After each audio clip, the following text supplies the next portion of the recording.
avec vous. Peu importe. Merci, Madame Laforêt. Je vais maintenant inviter l'ambassadeur du Canada en Tunisie, Son Excellence Madame Carol McQueen, à vous adresser la parole.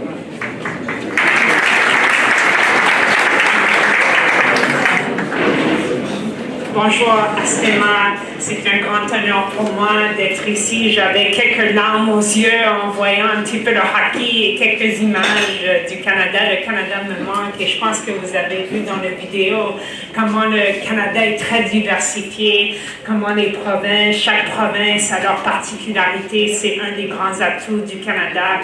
C'est un grand honneur pour moi de recevoir ici un ministre canadien, M.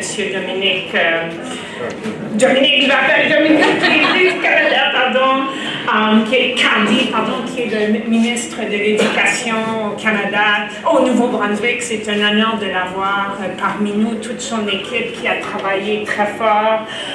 Je remercie aussi la famille Guettard. Je pense que c'est eux qui ont fait énormément de travail. Il y en a plusieurs qui sont ici, donc je les remercie. Et aussi, je veux bien sûr dire bonjour à M. Nejid Bidi. Donc, je voudrais tout d'abord remercier les organisateurs de cette cérémonie pour la chaleureuse invitation qu'ils m'ont adressée. Mes remerciements s'adressent tout particulièrement à l'honorable Dominique Cardy, ministre de l'Éducation et du Développement de la petite enfance du Nouveau-Brunswick. C'est un immense plaisir pour moi d'être présente aujourd'hui au lancement de l'École canadienne de Sousse. Il faut le dire, l'École canadienne de Sousse, c'est une belle journée.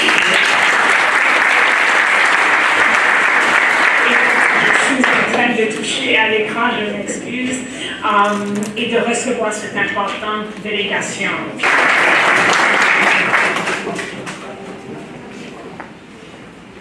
Bonjour tout le monde. C'est un grand plaisir pour moi d'être ici en Tunisie. C'est ma troisième visite à votre bel pays. J'étais ici en 2011, juste après la Révolution. Et de voir des changements, il y a toujours des défis, mais pour voir le développement du pays et la manière que tout le monde essaie toujours de pousser le pays en avant, c'est une inspiration pour moi et je souhaite tous les succès. Merci énormément, Madame l'ambassadeur McQueen, parce que si on n'avait pas son aide, ça aide pour passer tous les processus bureaucratiques, pas seulement ici, mais aussi en Canada, le projet ne peut pas réaliser. Aussi, Monsieur Zedini, je m'excuse mon arabique encore pire que mon français. Moi, je suis immigrant moi-même. J'étais né en Angleterre, immigré en Canada quand j'étais petit. Alors, ça me donne toutes les excuses pour faire tous mes erreurs en français. Bon, et en arabique, je vais oublier. Monsieur Zedini, le représentant du ministre de l'Éducation, parce que aussi on a eu la chance, moi et mon équipe et l'équipe de l'ambassadeur ont rencontré le ministre de l'Éducation hier et lui féliciter aussi pour son aide et remercier beaucoup pour son aide pour ouvrir cette école. Parce que si on n'avait pas de coopération entre le gouvernement national de Tunisie, le gouvernement national du Canada et aussi le gouvernement provincial du Nouveau-Brunswick et l'équipe ici en Sousse, on n'arriverait jamais à cette belle journée. Alors aussi, M. Cheloui, le gouverneur de Sousse, M. Guidira, le député de la région d'Israël, M. Guidira, le directeur de la société d'Acadie, et encore vous autres. Parce que ceci est une école, ce n'est pas pour nous, c'est une école pour vous, les gens des villes, les gens des communautés. Et j'espère que ça va devenir une centre d'excellence ici, et ça va créer beaucoup d'opportunités aussi pour la coopération entre mon province et votre pays.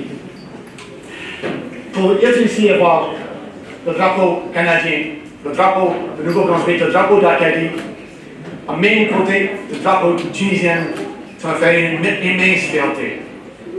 Ça, c'est où on a besoin d'aller dans le monde en 2019. D'encourager des liens entre les pays qui partagent les valeurs démocratiques, qui partagent les valeurs d'ouverture vers le monde, qui partagent l'idée que si, avec l'éducation, on peut réussir de toucher les jeunes, d'assurer qu'ils ont un avenir sûr, qu'ils ont une opportunité pour faire tout qu'ils veulent dans leur vie.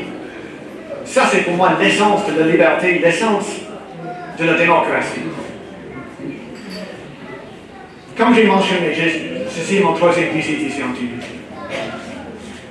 La dernière fois que j'étais ici, c'était quelques semaines même après la Révolution. Il y avait des inquiétudes. Qu'est-ce qui va arriver? Est-ce que le pays va continuer de trajectoire de développer ou arrêter? C'est quoi qui va arriver? Et je suis confiant, après juste quelques journées ici, dans mai de 2019, de dire que c'est clair que la Tunisie, c'est aucune question que ça va réussir. L'ouverture est là, dans le monde. L'ouverture est là, une Tunisienne à l'autre, pour dire que oui, on peut écouter, nous écouter, même si on a des différences, on a beaucoup de choses plus en commun. Et ça commence avec l'éducation. La plupart du temps, la plupart des pays au monde, le système d'éducation, tout le monde retourne à l'école en septembre. Chaque septembre, c'est une opportunité pour la civilisation d'être récréée. Est-ce que ça va être récréé avec un groupe de jeunes qui va être tanné en classe? Parce que moi, je sais que je ne suis pas un très bon étudiant. Des fois, j'étais en arrière des classes, des fois un peu fatigué, parce que je vais rester surtout le soir en avant de lire les livres dans mon lit et j'ai caché mes parents. Mais il y avait beaucoup de bons étudiants dans ma classe. Ils ne sont pas arrivés d'être politiciens, en fait. C'est clair qu'ils ont bien réussi. Mais c'est clair que chaque septembre, les enseignants, les directeurs, directrices des écoles, les fonctionnaires qui travaillent pour le système d'éducation partout dans le monde, et même les politiciens, on a le choix. Est-ce qu'on va donner les jeunes les opportunités d'être engagés dans leur éducation, d'être stimulés, d'être excités? Parce que je sais aussi que, même si je n'étais pas une tellement bonne étudiante, je peux me souvenir du temps que j'avais des enseignants qui m'ont enflammé, quand ils ont commencé à parler, je ne peux rien penser de ce qu'ils disent. Et j'imagine que presque tout le monde dans le foule ici a eu la même expérience. Et c'est ça qu'on a besoin, cette opportunité pour tous les jeunes, ici en Suisse, ici en Tunisie, partout en Afrique, partout dans le monde. Ça, c'est notre but. Et j'espère que l'école ici en Suisse va contribuer à assurer que la prochaine génération des jeunes ici ont cette opportunité d'être excités par leur système d'éducation. Et ça, le but. Chaque personne qui est engagée dans le système d'éducation, c'est ça qu'ils veulent. Et on a toujours besoin d'être ouvert à la rénovation, le renouvellement de notre système. Et ça, c'est une chose qui est vraiment excitante pour moi quand anglophones ou francophone, de voir dans le système francophone qu'ils ont embrassé l'idée de la réforme perpétuelle pour toujours être ouvert aux nouvelles idées pour donner les meilleures chances à la prochaine génération de jeunes. Alors, le système va changer un petit peu, juste comme le monde change un petit peu. Ça ne fait pas de sens d'avoir un curriculum basé dans les années 90 en 2019. On a besoin de toujours être ouvert aux nouvelles idées, nouvelles technologies, nouvelles manières de faire la formation. Et je sais qu'ici, avec la direction de M. Skandar, son équipe, qu'absolument l'école ici en Suisse va aller dans cette direction. Alors, c'est une énorme fierté pour moi d'être ici. Et je vais juste terminer parce que Mme Sophie m'a mentionné mon adjoint en Canada. Parce qu'on a un système d'inclusion dans notre système scolaire. Et ça veut dire que les jeunes qui ont des handicaps et aussi les jeunes exceptionnels, on essaie de tout avoir dans la même salle de classe. D'ailleurs, quand j'étais petit, on a exclusé les jeunes comme ça. C'était peut-être dans les autres écoles, qui n'étaient pas vraiment les écoles, ils étaient forcés de rester à la maison. Mais maintenant, tout le monde a le droit d'aller à l'école. C'est un droit humain. Et les jeunes avec autisme étaient en particulier affectés par cet ancien système. Des jeunes fortement intelligents, beaucoup d'habilités, mais des difficultés des fois avec des choses comme ceci. Les événements comme ceci, les événements sociaux, les relations sociales, des fois des difficultés. Mais j'ai une adjointe qui a, dans ses 30 ans, elle est loin sur le système de spectre de l'autisme. Son sens d'humeur, c'est un peu bizarre des fois. Il y a une manière, des fois un peu bizarre, d'interagir avec les autres. Mais je n'ai jamais rencontré dans mon vie quelqu'un plus intelligent, plus capable de faire des recherches, qui peut écrire à un niveau extrêmement haut, dans une manière rapide. Mon équipe dans le ministère de l'Éducation dit il peut faire une semaine de travail dans 4 heures, c'est incroyable. Mais c'est seulement le fait qu'on avait un système inclusif dans notre province qu'il est là, qui travaille avec moi. Et que tout le monde dans l'équipe lui valorise. Ce n'est pas quelque chose d'exceptionnel. Et je mentionne seulement ici, parce que je sais encore dans beaucoup de points du monde, ce n'est pas le cas. Il y a beaucoup de Patrick en Tunisie aujourd'hui. Ils ont besoin de l'opportunité. Et j'espère qu'ici en école, on va avoir, ici en Sousse, les Patrick de Sousse vont avoir l'opportunité de prendre avantage du système pour essayer qu'ils vont avoir une éducation exceptionnelle. J'ai parlé beaucoup trop longtemps, je suis encore politicien, ça c'est un side effect du travail. Et j'ai aussi posé quelques mots en anglais, mais je suis complètement oublié de faire ça. Mais si les gens ont des questions en plus, je sais qu'on peut répondre. If anyone has any questions afterwards in English, I'm happy to. I was supposed to say a few words in English, but I got carried away, so I've just been talking in French the whole time. But happy to answer any questions from folks who don't speak French during the question and answer session that's coming up now. Thank you again to the whole team here. And I do want to especially thank Madame Sophie, Julie, Mohamed, l'équipe de mon ministère en Canada sont des gens exceptionnels. Je suis incroyablement heureux de travailler avec eux. Merci encore pour votre accueil chaleureux.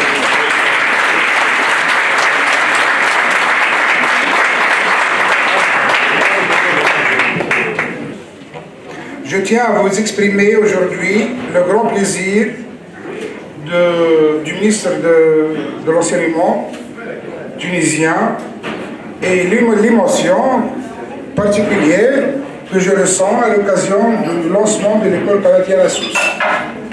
La Tunisie, berceau des civilisations successives, porte l'universalité et opte pour une politique d'ouverture sur le monde.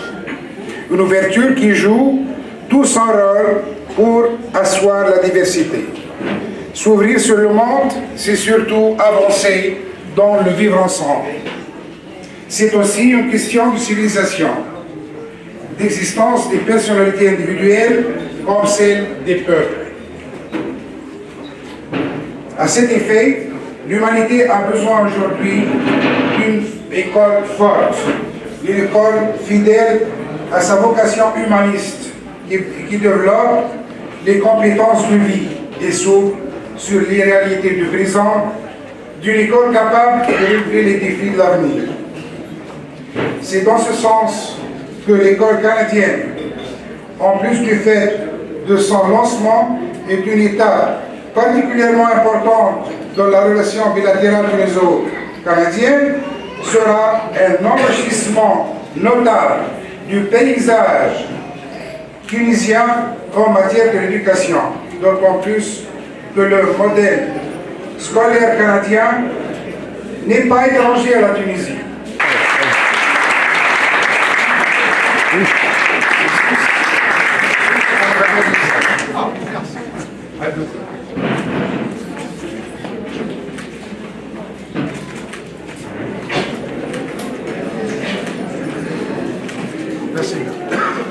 Je suis impliquée dans la méthode, j'ai ouvert une classe Montessori en Tunisie et j'ai trouvé beaucoup d'avantages dans cette méthode parce qu'en fait, c'est une méthode très intéressante qui favorise l'autonomie de l'enfant et tout. Mais aussi, il y avait des inconvénients parce que nous vivons dans un climat différent, dans une culture différente, un climat chaud. Donc les enfants ont tendance à plutôt parler fort, alors que la pédagogie Montessori dit qu'il faut chuchoter avec l'enfant, parler doucement. Les enfants ils parlent fort. Donc si la maîtresse va parler doucement, ils ne vont pas obéir à sa consigne. Donc elle est obligée parfois de crier. Et ça entre dans la contradiction avec la méthode. Aussi, j'ai trouvé beaucoup de contradictions. Notre climat est chaud, donc les enfants ont tendance ils veulent courir plutôt que de travailler et ils veulent aussi rester ensemble plutôt que de travailler individuellement. Alors que cette méthode dit qu'entre 3 et 6 ans, les enfants ont tendance à préférer le travail individuel. Merci. En fait, je dirais que les pédagogies utilisées dans nos programmes, dans les cours que nous offrons, dans le fond, le programme est inspiré de plusieurs pédagogies. Et la pédagogie de Montessori fait vraiment partie, a une influence sur nos programmes. On a pris certains éléments, mais on est allé chercher aussi d'autres types de pédagogie. Et la pédagogie Montessori est très près de la pédagogie du jeu. Donc, mais on est allé chercher les dernières tendances aussi au niveau de la recherche. On est toujours à l'affût. On a une équipe pédagogique au ministère qui est toujours à l'affût des nouvelles tendances. Ce étant dit, votre commentaire est vraiment excellent, celui par rapport à la dimension de l'environnement qui est différent. Ce qu'on a, nous, notre équipe, on a une personne, un agent pédagogique qui sera au ministère de l'Éducation et qui sera là pour accompagner les enseignants d'ici. Donc, et on va avoir aussi des enseignants. Le modèle, ça va être une direction pédagogique du Nouveau-Brunswick avec un conseiller ou une conseillère pédagogique par cycle d'apprentissage. Donc, nous allons avoir des personnes qui vont être avec les enseignants ici et voir, OK, qu'est-ce qu'on va faire pour adapter? Donc, on va être en continuelle discussion avec vous pour trouver des façons d'accommoder. Donc, c'était très pertinent.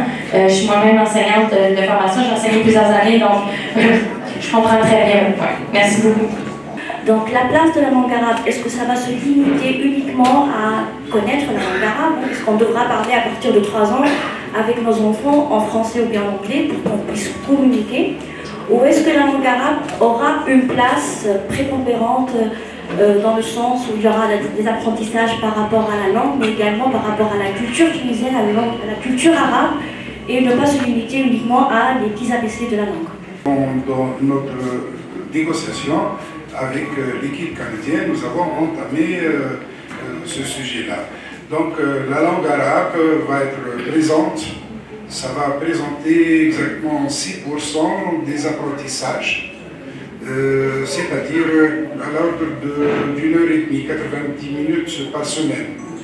Donc, et ça c'est une sécurité pour les enfants parce que ça peut permettre aux enfants, premièrement, de s'ancrer dans leur langue et civilisation et aussi d'avoir des choix, de joindre l'école publique à un certain moment.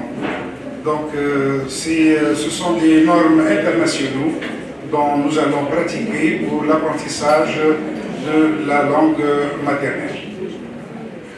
Et si je peux me permettre, tous les programmes d'études du cursus ont été adaptés, donc on a enlevé certains éléments culturels pour ajouter des éléments culturels d'ici, ou de donner justement la flexibilité aux enseignants d'ici d'inclure ou d'intégrer des référents culturels d'ici. Obtenir de cette école est un bac reconnu par l'État tunisien, mais aussi est-ce que c'est un bac international reconnu au Canada, mais aussi en France pour des études ultérieures.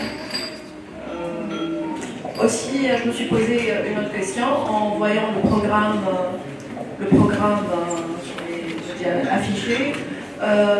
J'ai remarqué qu'il y avait beaucoup d'options au niveau du secondaire. Est-ce que ce sont des options qui sont précis hein? Quelles sont ces options? Est-ce qu'il y a des spécialités? Nous, on a le bac maths, des spécialités maths, sciences, lettres. Donc, d'après le programme, j'ai vu qu'il y avait beaucoup d'options. Je ne sais pas quelles sont ces options. Voilà. Pour nous, ce sera un diplôme qui sera remis de la province du Nouveau-Brunswick, mais on a vérifié avec le ministère qu'il y aura une possibilité aussi d'intégrer les universités tunisiennes. Pour ce qui est du bac international, pour l'instant, oui, on est en train de négocier.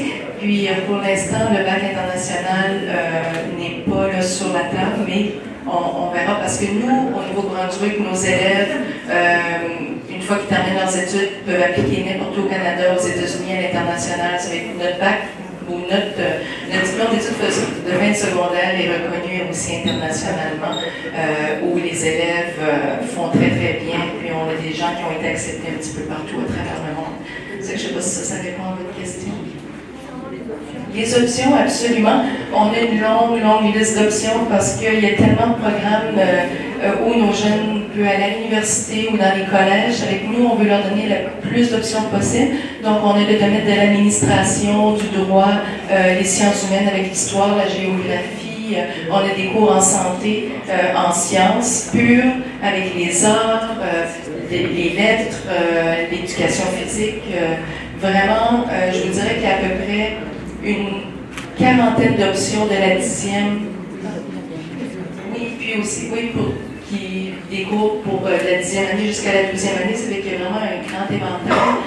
On pourra vous donner, si vous voulez, le lien du ministère de l'Éducation où vous avez accès à tous les cours, où vous pouvez voir qu'est-ce qui est disponible. Puis, les cours, oui. Puis on a aussi des cours qui sont développés localement. On le fait au Nouveau-Brunswick quand une région veut avoir un cours spécifique, soit relié à un domaine qui se passe dans leur région ou qui ont des questions par rapport à, je ne sais pas, nous, on avait une école, entre autres, que l'éducation artistique, les jeunes voulaient développer l'aspect musical. Vous savez que la création musicale, on a un professeur qui a développé ce cours-là pour une école.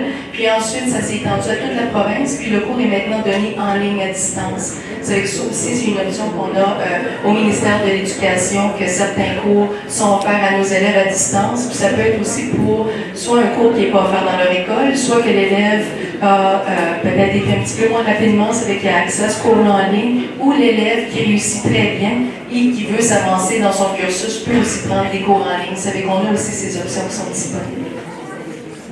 Ah, les spécialités. Tu peux-tu partager comme exemple université ici? Si vous permettez, je peux vous l'expliquer. Je représente l'Université de Moncton, donc je peux vous dire, dans le cas d'un Tunisien, par exemple, qui est en sciences maths, qui veut aller dans un domaine de l'ingénierie, comment ça se passe dans notre système? Ben nous, au secondaire, comme vous avez vu, nous avons secondaire 9, 10, 11, 12, puis à partir du secondaire 10, les élèves commencent à choisir vers quoi ils aimeraient opter.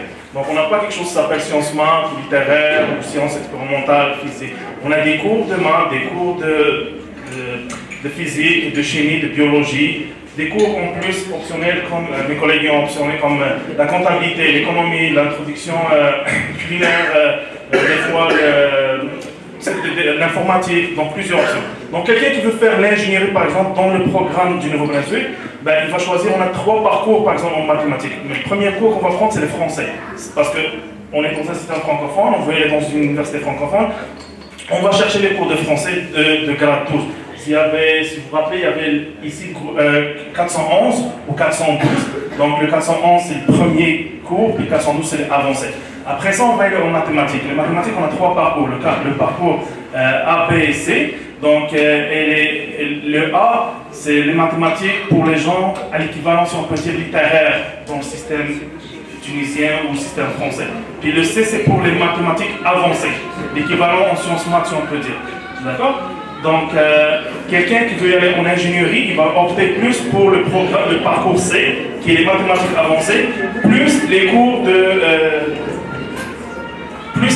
de sciences, la biologie, la physique, d'accord? Et on va chercher un cours optionnel. Ça peut être l'éducation physique, ça peut être l'espagnol, ça peut être l'anglais, ça peut être n'importe quel cours. Quelqu'un qui veut y aller dans un programme, par exemple, d'administration des affaires, en business, en économie, il n'a pas besoin de parcours C en mathématiques, il a seulement besoin du parcours B. Donc, ce qu'il va voir comme contenu de mathématiques, il est moins que quelqu'un, ça va être scientifique, ingénierie en informatique. C'est ça où il y a la différence. Donc, mais c'est sûr, c'est un petit peu difficile à juste expliquer demain, mais on peut vous montrer les schémas avec la liste des cours à la fin. Moi-même et mes collègues, on sera là, puis on peut vous expliquer comment ça marche exactement avec une liste de cours et tout ça.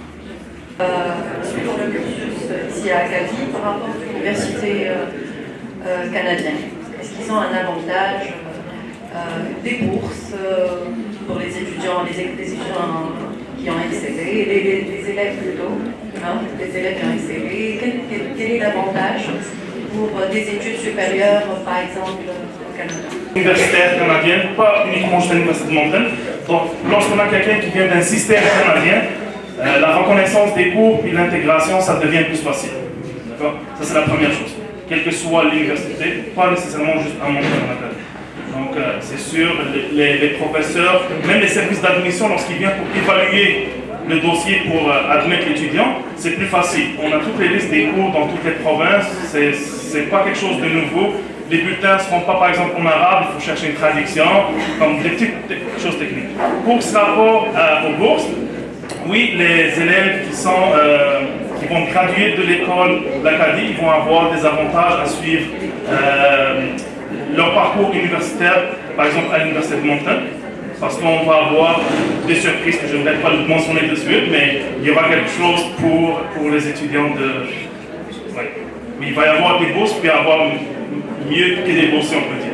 Mais on va laisser l'annonce lorsque ça viendra à l'annonce. Pour ça, mais il y en a des bourses aussi de mérite académique selon les notes. D'accord? Donc, plus la note est élevée, plus la bourse est élevée. Ça peut couvrir des fois jusqu'à la totalité des frais de scolarité, ça dépend de la note. Mais il n'y aura pas juste la bourse comme on connaît dans le système, il va y avoir quelque chose d'autre plus intéressant. Les élèves qui sont déjà en milieu de parcours dans un autre établissement, c'est-à-dire quelqu'un qui a 9 ou 10 ans et qui veut intégrer l'école, est-ce que vous leur faites passer des tests? Est-ce qu'ils sont obligés de refaire le cursus dès le départ? Donc comment vous faites pour ces enfants-là? Évaluations qui sont faites pour déterminer les équivalents avec notre système éducatif. Mais je vous dirais que même au système canadien, le système néo-brunswickois, on a accueilli il y a 2 ans environ combien de Syriens? Une centaine? Plus d'une centaine d'élèves syriens qui se sont intégrés sans problème à notre système. Oui, on a eu de l'accompagnement. Nous, on fournit les ressources pour accompagner les élèves au niveau de la langue, au niveau de l'intégration, mais ça s'est fait sans problème. Puis, quelques mois plus tard, nos élèves syriens parlaient déjà français. Ils se sont bien intégrés à notre culture, dans nos écoles. C'est vrai que pour nous, on n'est pas inquiets, mais oui, il y aura quand même une évaluation pour connaître leur niveau. Et si je peux ajouter à Julie, c'est par notre système qui est inclusif, mais aussi qui favorise la différenciation. Donc, on accompagne vraiment chaque élève. Donc, on a vraiment une pédagogie qui nous amène à avoir des jeunes qui ont différents niveaux dans une salle de classe, mais pour leur permettre de développer leur plein potentiel. Et mes enfants sont dans le programme du Nouveau-Brunswick. Donc, c'est quelque chose que je vis tous les jours. Justement, donc les Syriens, on a eu l'année passée à peu près plus de 250 Syriens. Et ils étaient dans des écoles. Dans la classe de ma fille, il y avait des enfants qui parlaient ni français ni anglais. Vraiment, ils parlaient juste l'arabe. Et c'est très très vite. Au bout de quelques mois, c'est impressionnant. C'est des éponges, les enfants, donc ils apprennent très rapidement. Vous allez voir, lorsque vous allez faire la visite, on a dans nos classes, il y a le système qu'on appelle aquarium. C'est une communication, c'est une genre de petite salle vitrée entre 2 salles pour accompagner les élèves qui ont besoin de quelque chose de spécifique, c'est-à-dire, admettons qu'ils sont dans une même classe et qu'il y a un élève qui a besoin d'avoir des cours plus avancés dans quelque chose, l'enseignante peut l'aider dans cette partie de la salle et en même temps, elle peut superviser le reste de la classe. Le deuxième avantage qui est aussi très important, c'est le Nouveau-Brunswick, c'est la seule province officiellement bilingue, c'est-à-dire nos élèves, bien que le cursus est français, mais ils ont accès à l'anglais dès le jeune âge, et je peux vous dire, les enfants sont parfaitement bilingues. Et je dirais même qu'à la fin du cursus, il faudra insister beaucoup sur le français parce qu'ils commencent à avoir plus tendance vers l'anglais. Et ils parlent mieux en anglais qu'en français, mais actuellement notre problème à la maison c'est que nos enfants veulent regarder les films en anglais et que moi et ma femme on ne comprend pas très bien, donc on préfère regarder en français. Donc ils sont vraiment parfaitement bilingues. Donc c'est essentiellement les 2 avantages, et donc l'accès aux universités anglophones et francophones. C'est pareil, ils peuvent accéder aux 2 universités et dans les universités au Nouveau-Brunswick, il y a les deux langues. C'est ça, c'est essentiellement ça. Et oui, j'ai oublié le programme sport-études. Donc c'est les enfants qui excellent dans une activité sportive, ils vont certainement être pris indépendamment. C'est sûr qu'il faut avoir de bonnes notes, mais le fait d'avoir une activité sportive qui maîtrise bien, ça c'est vraiment quelque chose de très important. D'ailleurs, on a 2 excellents enseignants d'activité sportive et on a eu des rencontres pour préparer une équipe qui va déjà participer aux Jeux de l'Acadie. Donc il y aura une équipe de mini-handball qui va, espérant, participer aux Jeux de l'Acadie au Canada au mois de juin prochain. Et on a déjà commencé la préparation pour ça. On a reçu cette année un élève syrien Il parlait ni français ni anglais, il a appris le français par lui-même. Il était dans une école anglophone, donc il prenait l'immersion, puisqu'il commence à apprendre tard, à l'âge de 16 ans. Il a réussi à avoir la première note de son école. Il a obtenu une bourse la plus prestigieuse, c'est l'Université de Montaigne, la bourse Roméo Leblanc, toutes ses frais scolarités sont payés. Donc c'est quelqu'un qui n'a jamais connu le français, il n'a jamais parlé en français, il l'a appris par lui-même, avec l'aide de ses enseignants à l'école, puis à l'université avec une bourse complète. Il a même eu l'honneur de se faire accueillir par le Premier ministre du Canada durant les fêtes nationales du Canada l'année passée. J'ai un petit commentaire parce que je suis tunisienne canadienne aussi. Donc quand j'ai vu la vidéo tout à l'heure, j'avais les larmes aux yeux parce que ça me manque énormément. J'ai vécu à Vancouver. Donc j'ai vu les deux drapeaux en fait, j'étais très émue. Moi je dirais que le système canadien est à faire confiance parce que c'est le meilleur au monde. Parce que je suis éducatrice et j'ai enseigné partout dans le monde. J'ai vu la différence. Notre système est le meilleur en fait parce que on considère chaque enfant unique, donc c'est l'apprentissage différentiel, c'est en fait aussi le travail de groupe, c'est pas le travail individuel, donc c'est là où les élèves sont à l'aise. Ils peuvent communiquer très simplement avec leurs professeurs, donc c'est là où ils se sentent dans leur maison. C'est le système aussi bilingue, donc nos enfants vont parler sûrement les deux langues, et pourquoi pas la troisième langue qui est l'arabe aussi. Je crois que c'est à travailler, c'est à considérer, parce que c'est les enfants, ils ont tendance à apprendre plusieurs langues au même temps, donc je crois que nos enfants sont capables de parler les trois langues, comme moi et plusieurs personnes ici, donc je sais pas, j'ai pas préparé un speech, mais j'étais très émue en voyant les deux drapeaux ensemble. Et moi, mon fils partirait au Canada en 2 ans pour joindre l'académie militaire, donc va être bientôt à Toronto, et il prépare ses examens. Donc moi, je suis très émue, je suis très contente d'avoir ces relations entre la Tunisie et le Canada. Merci. Concernant les enseignants, en fait, quand on a une vision ou une mission, on essaie toujours de la mettre en œuvre et de l'appliquer. On a parfois des difficultés à concrétiser cette mission. Comment notre équipe ou l'équipe avec laquelle vous allez travailler, vous allez, je sais pas, unifier les efforts et aller tout le monde vers le sens de la mission noble et faire sortir le potentiel de chaque individu. Merci. En fait, c'était la première chose à laquelle on a réfléchi, notre équipe. Notre équipe, on est un groupe de pédagogues et on s'est dit comment on va assurer la mise en place de cette pédagogie-là. Et puis on a pensé à différents modèles. Vraiment, on a dit est-ce qu'il faut qu'on ait plus d'enseignants canadiens, mais en même temps, on veut aussi collaborer et puis créer une pédagogie qui répond autant aux besoins d'ici que des besoins de l'école aussi. Donc, j'ai parlé il y a quelques minutes du système d'accompagnement. Donc, on aura la direction pédagogique qui ne s'occupera pas de l'administration. Elle va vraiment être dédiée justement à ce que la pédagogie qui va être mise en place dans l'école soit une pédagogie, cette pédagogie-là. Et aussi, on va avoir un conseiller pédagogique par cycle d'enseignement. Mais cet été, on va donner une formation aux enseignants. Ça va être une formation de 3 semaines et de 4 semaines vraiment. Mais on a déjà pensé à comment les premières journées vont vraiment être basées sur comment on crée l'esprit d'équipe, la collaboration.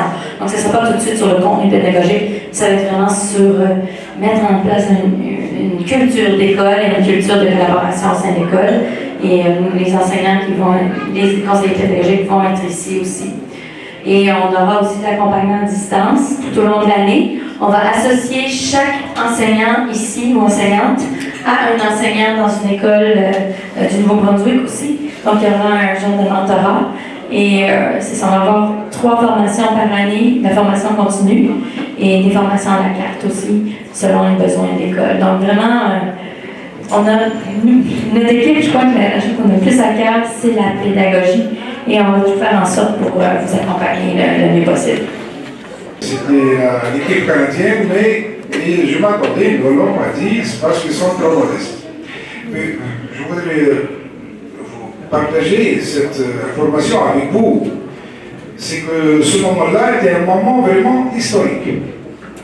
Parce que c'est la première fois dans le monde qu'il va y avoir une école canadienne qui va pratiquer le curriculum francophone. C'est pour la première fois dans le monde. C'est-à-dire que c'est un grand honneur pour nous, à Sousse, pour la Tunisie, d'accueillir cette expérience.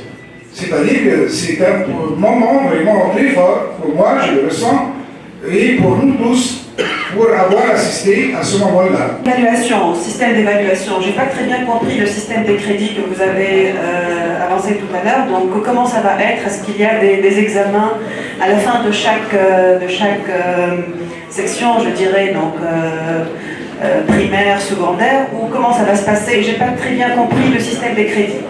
Vraiment, c'est à partir de la 10e année où l'élève commence à accumuler les fameux crédits dont vous parlez. Donc, nos cours sont semestriels. Chaque année, on a 2 semestres, en 10e, en 11e, en 12e. Puis, chacun des cours qui sont suivis, on a un fonds commun qui est obligatoire à tous nos élèves. Puis ensuite, on a les cours à option. Mais chaque cours donne un crédit à l'élève. Ça veut dire que pendant ce semestre-là, pour pouvoir réussir son crédit, oui, il doit avoir des évaluations environ à chaque mois dans chacune des matières. Puis, le total des évaluations, on a des tests écrits, on a des exposés oraux, ça peut être un projet d'équipe, on a différents types d'évaluations pour arriver à la note à la fin du semestre. Donc, pour moi, si j'ai fait une moyenne de 90 dans mon cours de français, bien, mon crédit va valoir 90. Puis à la fin de mes études, on va prendre tous les notes de mes crédits et faire la moyenne pour pouvoir avoir une moyenne cumulative pour présenter à l'université. Mais aussi, nous avons des évaluations du ministère de l'Éducation. Ces évaluations-là commencent dès la 2e année. Il n'y en a pas à toutes les années, mais dépendant de la matière. Certaines années peuvent avoir une évaluation en français, une évaluation en mathématiques. On a des évaluations aussi en sciences et technologies, mais ces évaluations-là sont vraiment ciblées selon les niveaux, puis les résultats d'apprentissage que nous voulons atteindre. Contrôle continu. Le diplôme, il faut obtenir 24 crédits. Donc un total de 24 crédits. La majorité des cours, c'est 1 crédit, sauf le cours de français de grade 11, c'est 2 crédits, parce qu'il y a un examen ministériel de français. Donc l'élève doit accumuler 24 crédits. Ça paraît compliqué le terme crédit, c'est tout ça, mais comme je dis tout à l'heure, on peut se rencontrer avec les documents et vous montrer tout ça, ça va être plus facile.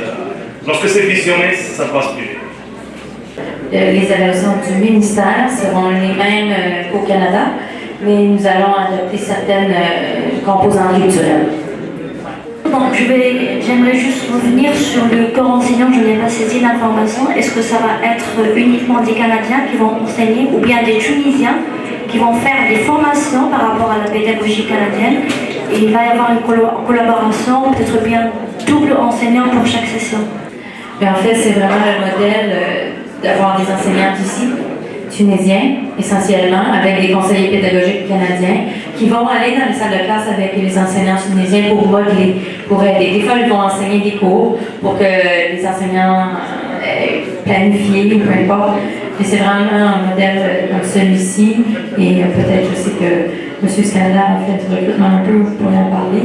Mais aussi au niveau de la formation, pour vraiment commencer rapidement, on a développé cette formation-là pour les enseignants de 1 mois. Mais on travaille en collaboration justement avec l'Université de Moncton et la Faculté d'éducation pour développer la formation continue et éventuellement avoir un certificat. Oui. Ajouter un mot pour ça, parce que quelque chose qu'on manque au Nouveau-Brunswick et au Canada en grand, et les enseignants-enseignantes. Alors pour moi, une but de ces programmes comme ceci, c'est pas seulement d'avoir une école canadienne ici en Sousse, mais ailleurs dans la région. C'est aussi de familiariser des gens dans la région qui peut-être veulent aller travailler en Canada Ici, on peut avoir une structure qui va leur aider de former les enseignants, de former en utilisant le curriculum du Brunswick. Ça peut aider pour avoir les Tunisiens d'arriver en Brunswick pour enseigner, parce qu'on a besoin des enseignants.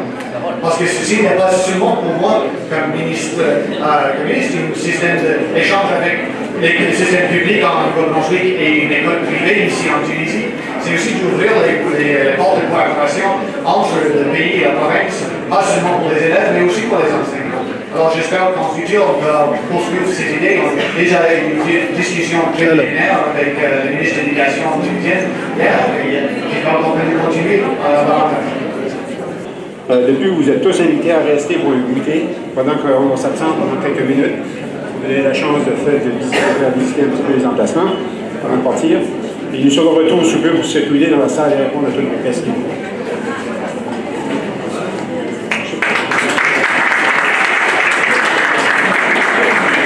Je vous ajouter aussi, si vous avez des questions à propos des programmes universitaires, Mohamed, ça fera plaisir de répondre aux questions, qui a là aussi. Et puis on va aussi prendre des inscriptions pour votre enfant ou vos enfants. Donc, c'est disponible de le faire et présentement là. Merci bien à tous pour votre temps et on est de retour dans quelques minutes.